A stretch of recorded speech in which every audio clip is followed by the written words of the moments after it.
राष्ट्रपिता महात्मा गांधी की पुण्यतिथि पर देश उन्हें कर रहा है नमन। राष्ट्रपति रामनाथ कोविंद, प्रधानमंत्री नरेंद्र मोदी, मुख्यमंत्री योगी आदित्यनाथ ने अर्पित किए श्रद्धा सुमन।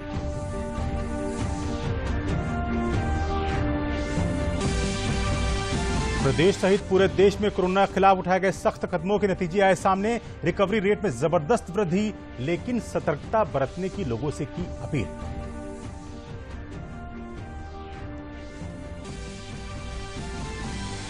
आगरा मुरादाबाद रोड पर बस और ट्रक की टक्कर में 10 लोगों की हुई मृत्यु।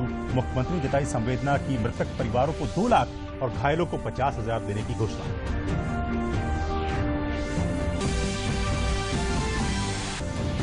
नए कृषि कानूनों के खिलाफ दिल्ली की सीमाओं पर किसानों का विरोध प्रदर्शन जारी। राष्ट्रपिता महात्मा गांधी की पुण्यतिथि के अवसर पर रखा उपवास। नमस्कार, मैं हूं दिलशाद। समाचार विस्तार से। राष्ट्रपिता महात्मा गांधी की आज पुण्यतिथि है, जिसे देश भर में शहीद दिवस के रूप में मनाया जा रहा है। अहिंसा का संदेश देने वाले बापू को आज उनके शहीदी दिवस पर राष्ट्र नमन कर रहा है। इस मौके पर उनके समाधि स्थल राजघाट पर एक विशेष प्रार्थना सभा का आयोजन किया गया, जहां राष्ट्रपति रामनाथ कोविंद ने महात्मा गांधी को श्रद्धांजलि दी।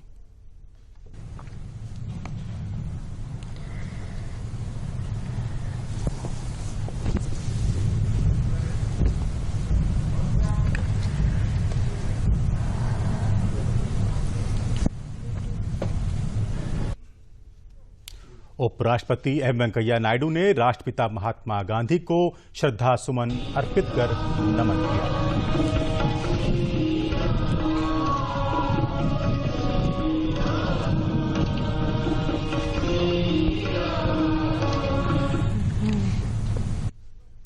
वहीं प्रधानमंत्री नरेंद्र मोदी ने महात्मा गांधी की 73वीं पुण्यतिथि पर उन्हें राजघाट जाकर श्रद्धांजलि दी।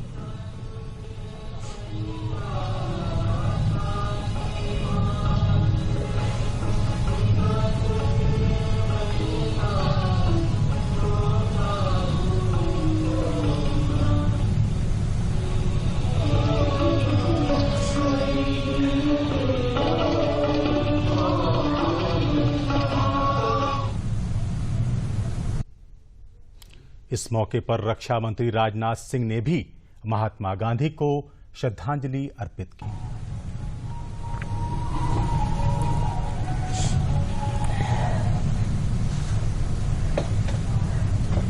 लोकसभा अध्यक्ष ओम बिरला ने भी महात्मा गांधी की 73वीं पुण्यतिथि पर उन्हें राजघाट पर श्रद्धांजलि दी।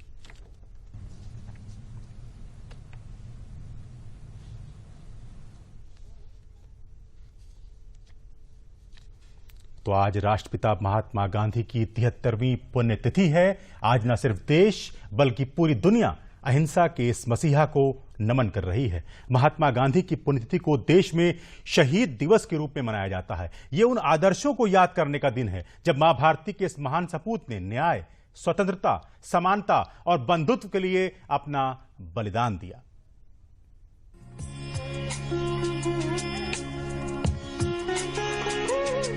मोहनदास करमचंद गांधी, दुनिया भले ही उन्हें इस नाम से जानती है, लेकिन हम सब के लिए वो बापू हैं, हमारे राष्ट्रपिता। 2 अक्टूबर 1869 को गुजरात के पोरबंदर में जन्मे गांधी जी ने सत्य और अहिंसा को हथियार बनाकर अंग्रेजों को भारत छोड़ने को मजबूर कर दिया था। गांधी जी ने अपना जीवन सत्य की व्यापक खोज में समर्पित कर दिया।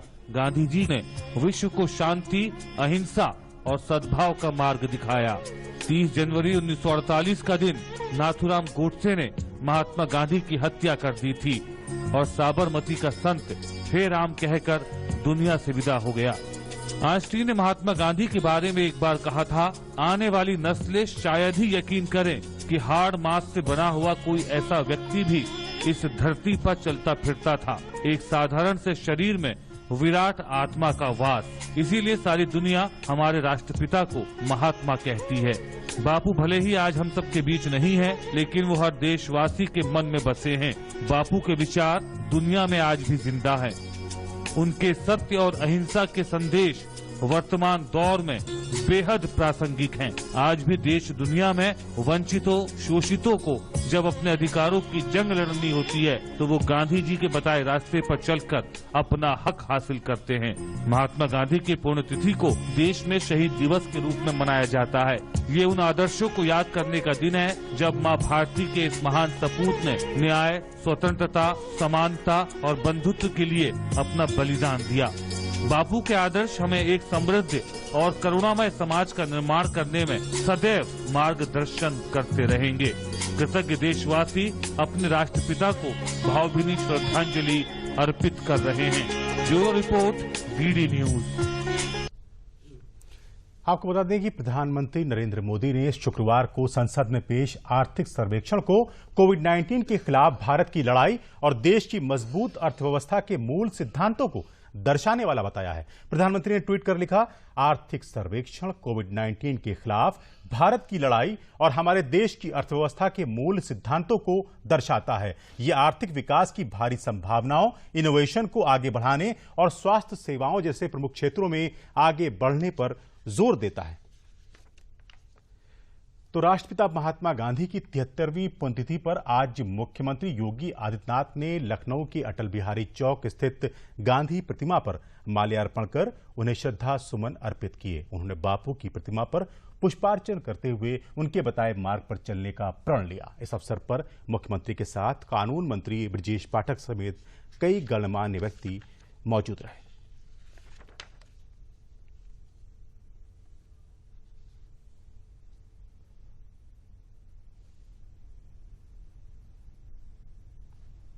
चलिए आगे बढ़ते हैं। कोरोना के खिलाफ सरकार के सख्त कदमों की मदद से बेहतर नतीजे सामने आ रहे हैं। स्वास्थ्य और परिवार कल्याण मंत्रालय के मुताबिक देश में कोरोना वायरस महामारी से संक्रमित लोगों में से अब तक 1,04,00,000 से ज्यादा मरीज सेहतमंद हो चुके हैं। इसके बाद देश में रिकवरी रेट बढ़कर 96.98% हो गई है। देश में कोविड से मृत्यु दर 1.44% रह गई है।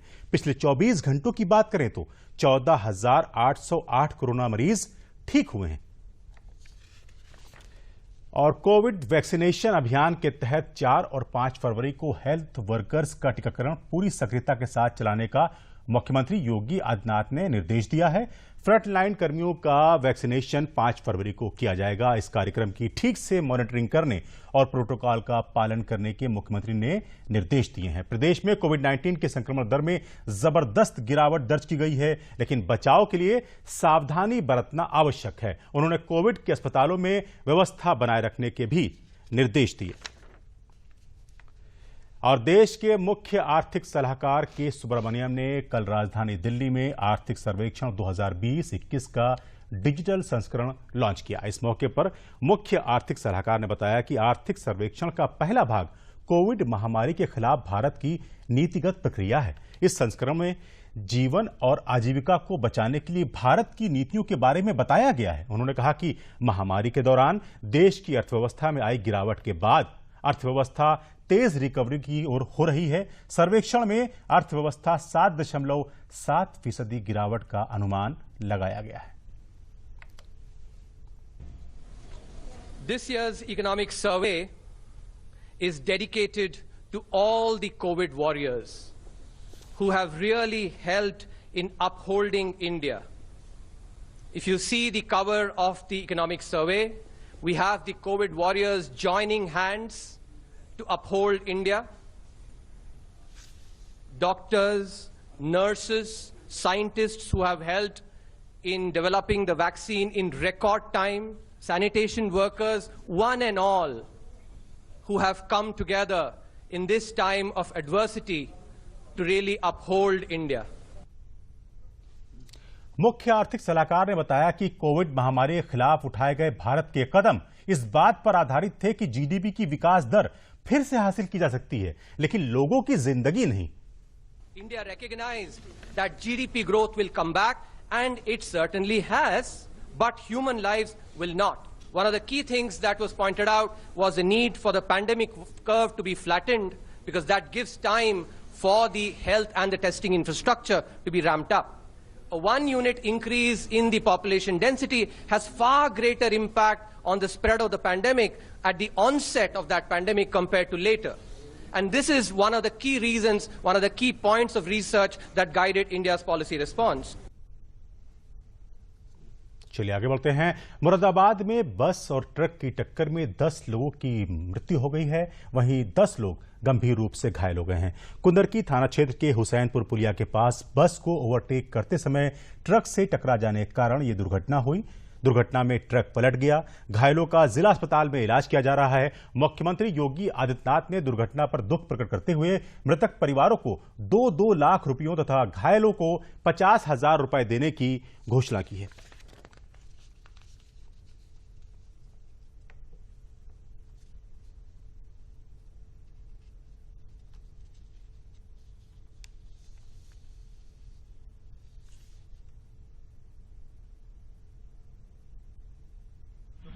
बताया गया है कि लगभग 8 बजे के आसपास एक डीसीएम था, उसको ओवरटेक करने के चक्कर में एक बस साइड मारा और बस ट्रक आ रहा था उससे भी साइड लग गई, वो ट्रक भी पलट गया। सारी चीज़ों की अभी जाँच की जा रही है क्योंकि इसमें लगभग 8 के आसपास मुरादाबाद से 8 किलोमीटर पर ये सड़क हादसा हुआ है जिसमें प्राइवेट बस जो बिलारी की तरफ से आ रही थी वो एक ट्रक और एक डीसीएम से उसकी जो है वो टक्कर हुई थी। उसमें जो है वो 10 लोगों की मृत्यु हुई है और 9-10 के आसपास लोग जो है वो घायल हैं। यहाँ डिस्ट्रिक्ट हॉस्पिटल में 9 लोग अब तक जो है घायल रिपोर्ट किए थे, जो वहाँ से भिजवाया गया था हम लोगों के द्वारा एम्बुलेंस के माध्यम से। तो उनका उपचार कैसे हो रहा है ये देखने के लिए हम यहाँ पे आए थे और इस घटना पर माननीय मुख्यमंत्री जी ने बहुत ही ज़्यादा दुख व्यक्त किया है और उन्होंने कहा है कि बहुत ही दुर्भाग्यपूर्ण घटना है ये। तो इसमें उन्होंने जो मृतक के आश्रित हैं उनको जो है 2 लाख रुपए की आर्थिक सहायता दिए जाने के निर्देश दिए हैं और जो घायल हैं, गंभीर रूप से घायल हैं, उनको 50,000 रुपए की आर्थिक सहायता दिए जाने का निर्देश माननीय मुख्यमंत्री जी के द्वारा दिया गया है। और उधर नए कृषि कानूनों के खिलाफ दिल्ली की सीमाओं पर विरोध प्रदर्शन जारी है। प्रदर्शनकारियों ने राष्ट्रपिता महात्मा गांधी की पुण्यतिथि पर उपवास रखा है और राष्ट्रपिता की पुण्यतिथि सद्भावना दिवस के रूप में वे मना रहे हैं। वहीं मथुरा में कैबिनेट मंत्री श्रीकांत शर्मा ने कहा कि किसान कभी अराजक नहीं हो सकता। उन्होंने कहा कि कुछ राजनीतिक दल जनता को भड़का रहे हैं। जो कुछ दिल्ली में घटित हुआ है उसके लिए विपक्ष जिम्मेदार है। मोदी सरकार देश और किसानों के लिए प्रतिबद्ध है। इस पर विपक्ष राजनीति न करे और किसानों के लिए बनाए गए कानून भविष्य में उनके लिए लाभकारी सिद्ध होंगे। विपक्ष देश हित में सकारात्मक राजनीति करे, किसानों के भड़काने से बाज आए।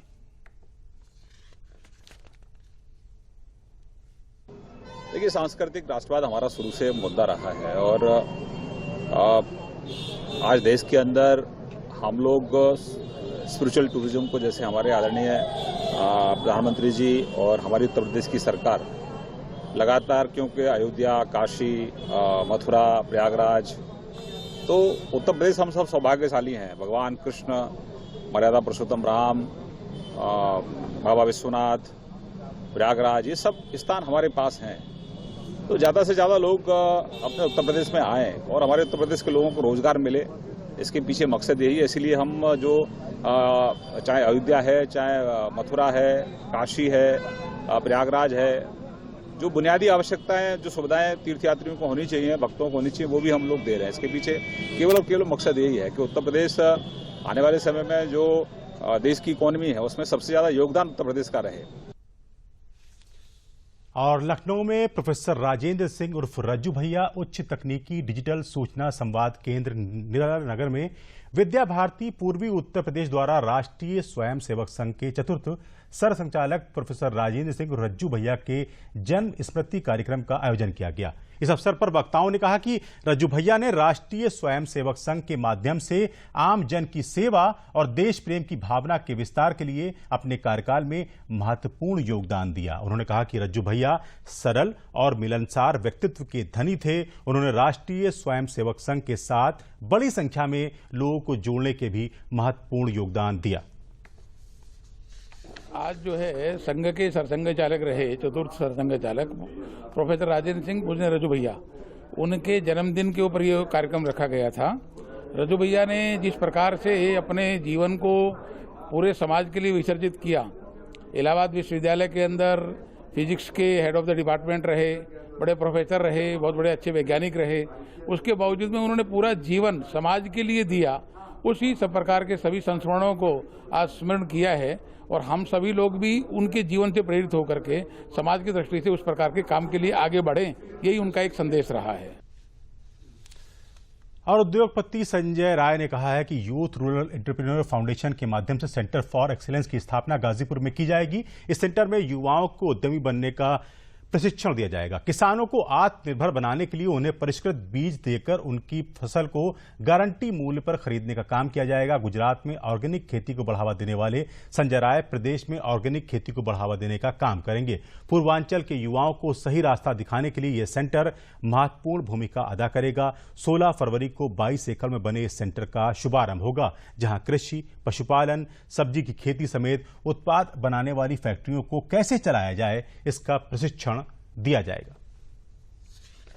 जो गाजीपुर जिला के बेरोजगार युवक हैं, उनके लिए एक हम सुनहरा अवसर लेकर के आए हैं।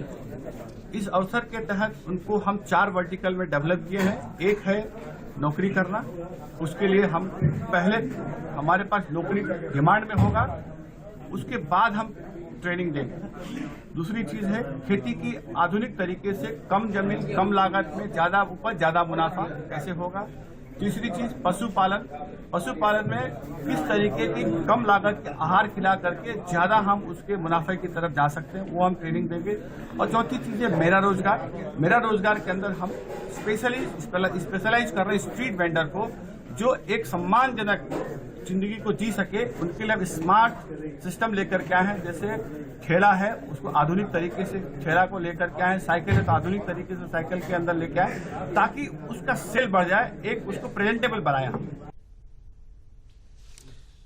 फिरोजाबाद के युवा इंजीनियर चिराग सिंह ने अपनी मिट्टी में भविष्य की स्वर्णिम पटकथा लिखी है। कोरोना काल में नौकरी छूट जाने पर इन्होंने एकीकृत बागवानी विकास मिशन के तहत मशरूम की खेती शुरू की। ये जानकारी वो देहरादून में अपनी नौकरी के दौरान ही किसानों और दोस्तों के साथ ले चुके थे। उद्यान विभाग ने मशरूम की खेती के लिए 40% अनुदान पर पैसे दिए। आज ये वातानुकूलित चैम्बर में मशरूम उत्पादन कर रहे हैं और बड़ी कंपनियों को मशरूम बेच रहे हैं। राज्यपाल आनंदीबेन पटेल ने इनके प्रोजेक्ट को देखते हुए आसपास के किसानों को मशरूम की खेती के लिए प्रेरित करने के लिए कहा है। ये मशरूम उत्पादन का प्रोजेक्ट है। चूँकि एसी चैम्बर बनाया जाता है तो इसमें 12 महीने मशरूम उत्पादन होता है। ये हमारी 2 योजनाएं, एक तो एकीकृत बागवानी विकास मिशन योजना है और दूसरी राष्ट्रीय कृषि विकास योजना है। चूँकि यहाँ एकीकृत बागवानी विकास मिशन योजना हमारे फिरोजाबाद जनपद में नहीं है, तो ये 39 NHM जनपद जो RKY वाली योजना है उसमें आते हैं। अब चूँकि एक ये दिक्कत आती है कि जो NHM जनपद हैं वहाँ तो ये टारगेट हमेशा रहता है, प्रोजेक्ट बेस्ड कार्यक्रम होते हैं। तो मशरूम उत्पादन के इसमें 3 तरह के प्रोजेक्ट होते हैं, एक तो उत्पादन का, एक स्पान मेकिंग का, एक कंपोस्ट का। ये 20-20 लाख के 3 प्रोजेक्ट हैं, जिस पे 40% 8-8 लाख रुपए सब्सिडी दी जाती है। यहाँ राष्ट्रीय विकास योजना में है तो यहाँ डिमांड की गई है। अभी यहाँ इस प्रोजेक्ट को देख के काफ़ी किसान उत्साहित हैं। कम से कम 4 लोग हमसे संपर्क में आए हैं जो ये लगाना चाह रहे हैं। ये 3 साल पहले की घटना है। मैं सोच रहा था कि ना जॉब के साथ साथ कोई एग्रो इंडस्ट्री बेस्ड काम किया जाए, जिससे मैं अपने गांव में जाके ऐसी कोई परियोजना लगा सकूं। तो इसके संदर्भ में मैंने अपनी ट्रेनिंग पूरी करी हिमाचल से आपकी, और दूसरी ट्रेनिंग मैंने जो आपका नेशनल हॉर्टिकल्चर रिसर्च फाउंडेशन है नई दिल्ली, वहाँ से प्रारंभ करी। फिर उसके बाद मैंने अपनी 2 यूनिट, एक अपनी देहरादून में और एक अपनी रेवाड़ी में एस्टेब्लिश करी with the help of friends, दोस्तों के जरिए। और तीसरी यूनिट का ये सारा प्रयास हमारे DHO साहब का है। तीसरी यूनिट मैंने लॉकडाउन में, जब सब लोग परेशान थे, उस समय मैंने अपने गांव में आके लगाई। और सभी किसान जब या लोग परेशान थे कोविड में, उस समय मैंने इससे बहुत अच्छी आजीविका कमाई है। मैं आपको आजीविका के बारे में बताता हूँ। मैंने ये प्रोजेक्ट जून में लगाया था यहाँ पे, और जिससे मैंने लगभग 7.5 लाख रुपए से लेकर 8 लाख रुपए के बीच में आमदनी कमाई है। मेट्रो के प्रबंध निदेशक कुमार केशव ने बताया है कि उत्तर प्रदेश मेट्रो प्रारंभ से ही लखनऊ वासियों को विश्व स्तरीय सुविधा प्रदान करती आ रही है और आज जब बात कोरोना की है तो इसमें भी उत्तर प्रदेश मेट्रो दुनिया के किसी भी देश से कम नहीं है। उत्तर प्रदेश मेट्रो ने ट्रेन की साफ सफाई को ध्यान में रखते हुए उसको यूवी किरणों से साफ करने का काम प्रारंभ किया है, जिसमें डीआरडीओ के सहयोग द्वारा निर्मित यूवी उपकरण का आप सबके सामने प्रदर्शन किया जाएगा। लखनऊ मेट्रो ऐसा करने वाला देश में पहले स्थान पर है।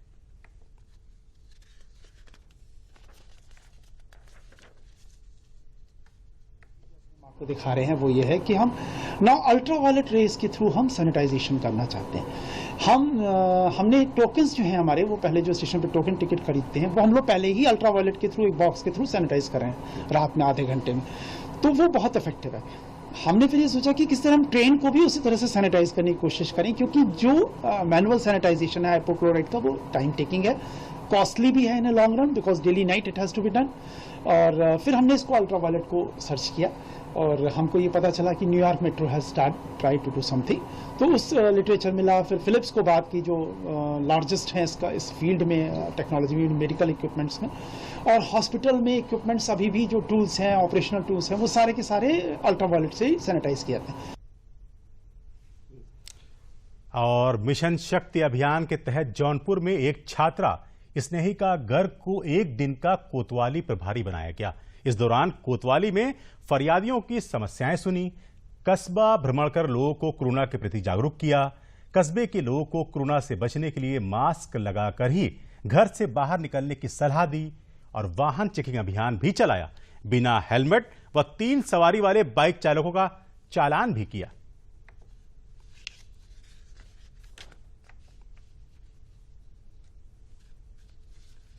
वर्तमान शासन के द्वारा मिशन शक्ति के तहत ये कार्रवाई की जा रही है, जिसमें आज 11वीं की छात्रा है, हरिहर सिंह पब्लिक स्कूल है जो कि वाजिदपुर तिराहे पे इस्टेब्लिश्ड है, वहाँ की छात्रा है सुश्री स्नेहिका गर्ग। उसको एक दिन के लिए प्रभारी निरीक्षक का कार्य सौंपा गया था ताकि महिलाओं में इसके बारे में जागरूकता आए, वो स्वयं समझ सके कि कैसे पुलिस कार्य करती है, महिलाओं के बारे में क्या क्या जानकारियाँ हैं, जैसे 1090 है, 112 है, और भी चीज़ें जो है 108 है, इस तरह की चीज़ों के बारे में जानकारी हो।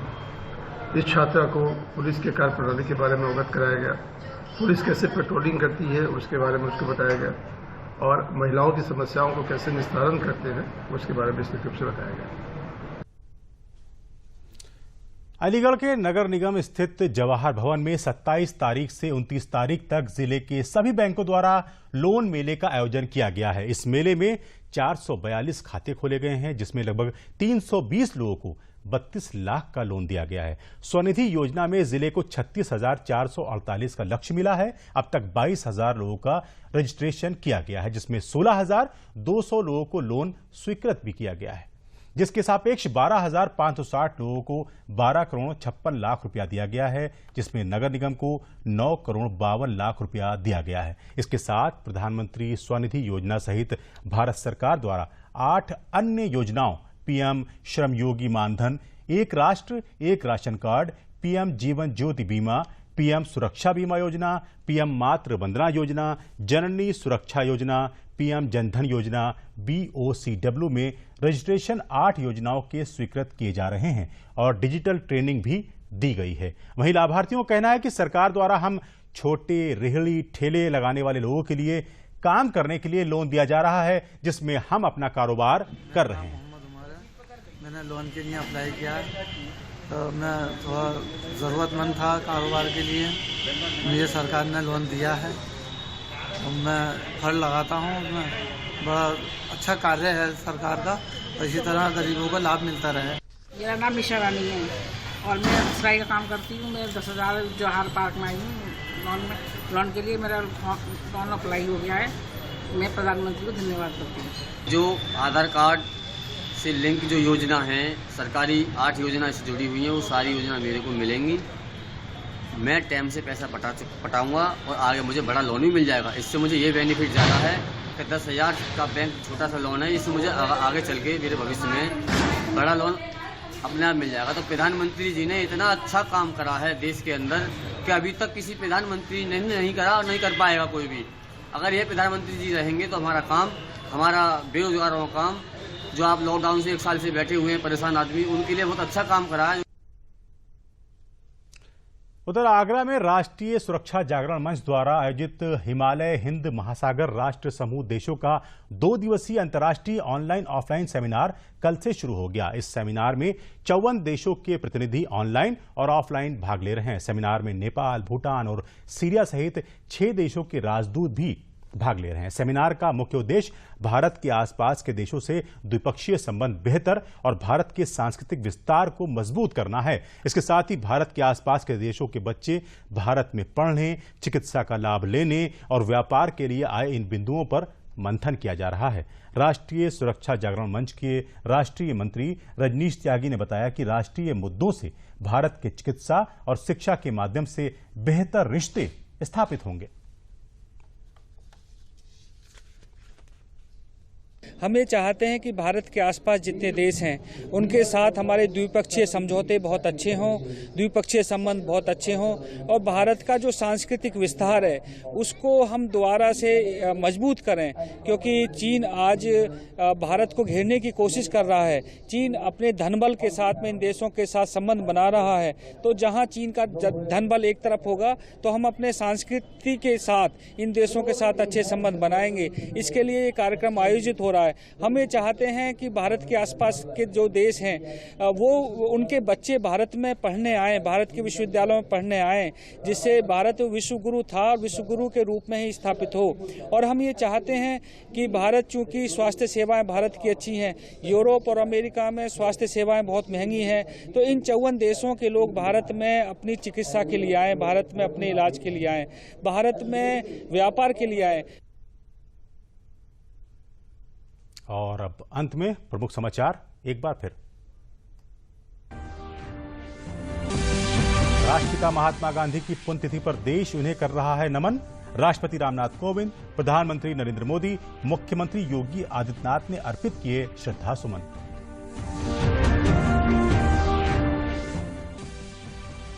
प्रदेश सहित पूरे देश में कोरोना के खिलाफ उठाए गए सख्त कदमों के नतीजे आए सामने।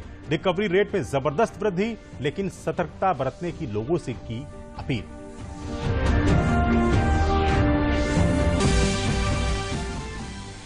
आगरा मुरादाबाद रोड पर बस और ट्रक की टक्कर में 10 लोगों की हुई मृत्यु। मुख्यमंत्री जताई संवेदना की मृतक परिवारों को 2 लाख और घायलों को 50,000 देने की घोषणा।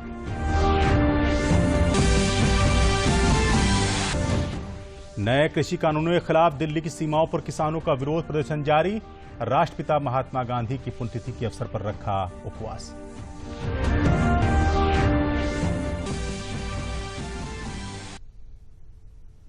इसी के साथ समाचार समाप्त हुए। हमें दीजिए अनुमति। आप देखते रहिए दूरदर्शन उत्तर प्रदेश। नमस्कार।